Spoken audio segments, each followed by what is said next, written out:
Later, but now you might think that economics is only something that number crunchers have to worry about. But our next guest says that it affects almost every area of our lives, from romance to sporting ability, running even. Federal MP, Shadow Assistant Treasurer Andrew Leigh is also a PhD in economics at Harvard. His new book is called The Economics of Just About Everything, and he joins us now. Good morning to you, Andrew.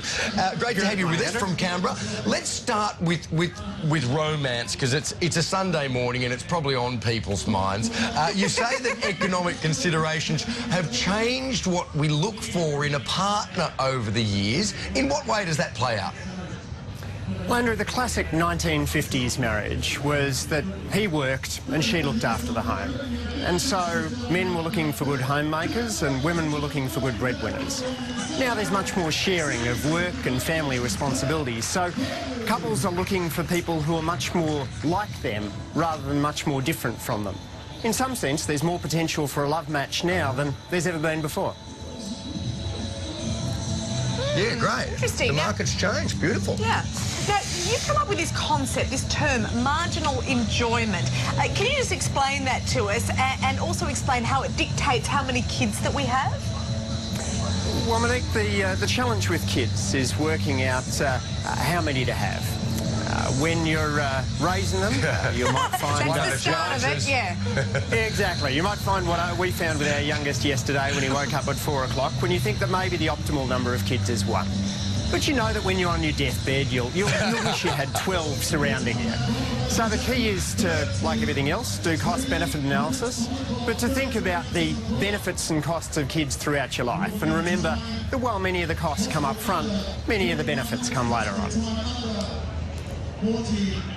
Yeah, OK. Now, Andy, this book is full of just terrific fun stuff, you know, explaining how people born in certain months are more likely to become sporting champions, why people choose to drive SUVs to the detriment of other people on the road, you know, how to plot your career according to your height and your chiselled chin, etc. But given that it is City to Surf Day, you've got a theory on running races and the economics of running.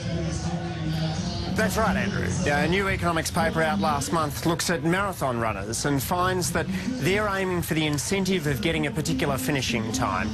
So you see bunching at the 4-hour, 4.5-hour point. So I've got a prediction for you guys this morning that you should see extra bunching at each of the 10-minute intervals, 60, 70, 80, 90-minute intervals, because people are using that as an incentive in their training. Oh, OK. Well, we're going to start looking out for the bunches, and behind the bunches are bound to be your friends, the gorillas, Mon. Precisely. Gosh, I want to find the bunches and then go on their shoulders. That sounds like the right idea. Andrew, the book looks terrific. Really interesting stuff. Thank you so much for sharing your perspectives this morning. There it is. My pleasure. Andrew Leigh, The Economics of Just About Everything. Yeah, thanks, Andrew. And I have read the book over the last couple of days. It is a lot of fun. It's really good, but also really stimulating as well. It's kind of like Freakonomics for Australia. It's great. Cool stuff. All right, it's time for the news now.